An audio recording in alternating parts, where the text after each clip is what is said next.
कर लिया है और डीजीपी का जो अतिरिक्त चार्ज है वो सौंपा गया है वरिष्ठ आईपीएस अधिकारी यूआर साहू को। साहू साहब अभी होमगार्ड के डीजीपी हैं, उनसे बात करते हमारे साथ मौजूद है। सर, एक बड़ी जिम्मेदारी आपको दी है, अतिरिक्त चार्ज दिया है आपको। निसंदेह बहुत बड़ी जिम्मेदारी है, निसंदेह बहुत बड़ी जिम्मेदारी है। तो किस तरीके से देखते हैं सर, जब आपने ये जानकारी आपको मिली है, क्या पहली प्रायोरिटी रहेगी सर आपकी राजस्थान पुलिस के लिए? नहीं, प्रायोरिटी तो राजस्थान पुलिस के लिए वही है जो राजस्थान सरकार के निर्देश और डायरेक्शन और गवर्नमेंट की जो प्रायोरिटीज़ है वही हमारे डिपार्टमेंट की प्रायोरिटी है।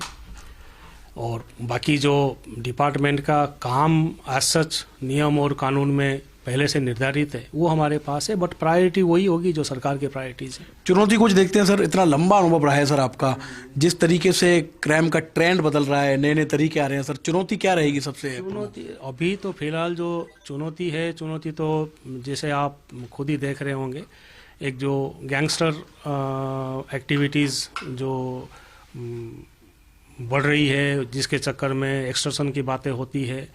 गवर्नमेंट की प्रायोरिटीज़ में ये चीज़ भी है, नकल रोकने का गवर्नमेंट की प्रायोरिटीज़ भी है, क्राइम कंट्रोल गवर्नमेंट की प्रायोरिटीज़ में भी है, जनरल लॉ एंड ऑर्डर की जो चीज़ें गवर्नमेंट की प्रायोरिटीज़ में, वो सारी बेसिक मेजर चुनौती हैं आज की तारीख में। तो अभी सर जो कामकाज करने का तरीका है राजस्थान पुलिस का मौजूदा समय में, अब आप जब कल से काम शुरू करेंगे, मैं तो कहूँ अभी से आपने काम शुरू कर दिया होगा सर, तो सुधार क्या देखते हैं आपके? अगर यूआर साहू डीजीपी की कुर्सी पर बैठेंगे तो ये सुधार मौजूदा सिस्टम में होना चाहिए जो आप देखते हैं सर अभी? नहीं, ऐसा नहीं है कि पहले राजस्थान पुलिस में काम प्रॉपर तरीके से नहीं हो रहा था और कल से मैं चालू कर दूंगा, लेकिन हाँ ये ज़रूर है व्यक्ति विशेष पे थोड़ी बहुत फ़र्क आता है काम करने के तरीके से।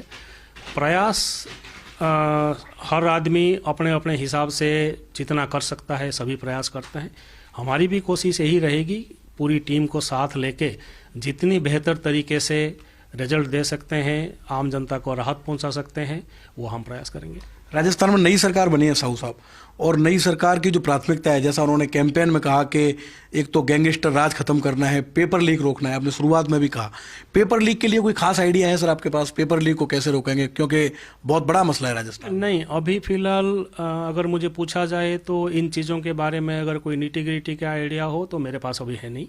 जो लोग बेसिकली इतने सालों से, इतने दिनों से इस पे काम कर रहे हैं, हमारे स्टाफ, उनके साथ बैठेंगे, बात करेंगे, उनकी फीडबैक लेंगे, फिर आगे योजना बना के जैसे काम करनी है उस हिसाब से काम करेंगे। गैंगस्टर्स को लेके कुछ नई प्लानिंग सर की, कोई नया आपके पास आइडिया हो, नया प्लान हो गैंगस्टर्स को? अभी फिलहाल किसी पर्टिकुलर, मुझे ये पता है गवर्नमेंट की प्रायोरिटीज़ क्या है।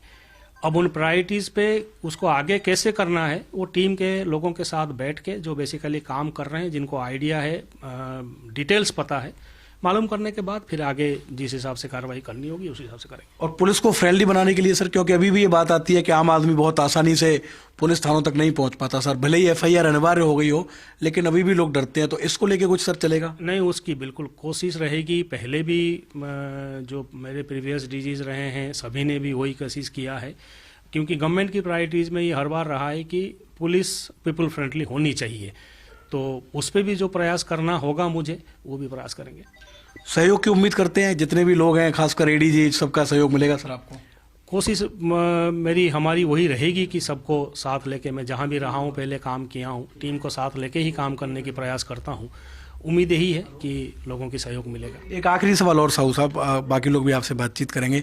पुलिस की छवि एक बहुत बड़ा मसला है। बीते दिनों जिस तरीके से एसीबी की कार्रवाई पुलिस में हुई हों और भी कई चीज़ें शामिल हुई हों, पुलिस की छवि को सुधारने के लिए यूआर साहू क्या करेंगे राजस्थान में सर? नहीं, वही मैं कह रहा हूँ, पुलिस की छवि तो तभी सुधरेगा जब जो नियम कायदे कानून के हिसाब से काम है वही काम हो, सही समय पे हो और टाइम से वो काम पूरा हो, तभी आम जनता में मैसेज जाएगा कि यहाँ काम सही होता है और टाइम से होता है। वो काम करने की प्रयास होनी चाहिए, प्रयास वही करेंगे ताकि रिजल्ट अपने आप लोगों को पता चले कि व्यवस्था में काम सही होना है और समय पे होना है, यही है मैसेज, और वही कोशिश करेंगे। तो आपके डीजी बनने के बाद उन लोगों को तो चिंतित होना चाहिए सर, पुलिस में जो थोड़े से लापरवाह किस्म के हैं, कभी कभी मिलीभगत भी उनके सामने आती है अपराधियों से? नहीं, ये बात तो बिल्कुल सही है। जो लापरवाही करते हैं या मिलीभगती करते हैं, उनमें उनके खिलाफ कार्रवाई करने में मुझे जितने मेरे पास अधिकार है, उस अधिकार को पुरजोर यूज़ किया जाएगा, वो बर्दाश्त नहीं करेंगे। तो ये है वरिष्ठ आईपीएस अधिकारी यूआर साहू, जिन्हें सरकार ने बड़ी जिम्मेदारी दी है। साहू साहब को एडिशनल चार्ज दिया गया है डीजीपी का, और उन्होंने कहा है कि पहले उन्होंने जिस तरीके से काम किया है, चाहे वो किसी भी पोस्ट पर रहे हों, टीम वर्क के साथ काम करेंगे, कोशिश करेंगे कि सरकार की जो प्रायोरिटी हैं वो लागू हों और आम जन और पुलिस का जो रिश्ता है वो भी मजबूत हो सके। कैमरामैन नरेंद्र के साथ Shivendra Pratap Singh Parmar, first India news, Jaipur.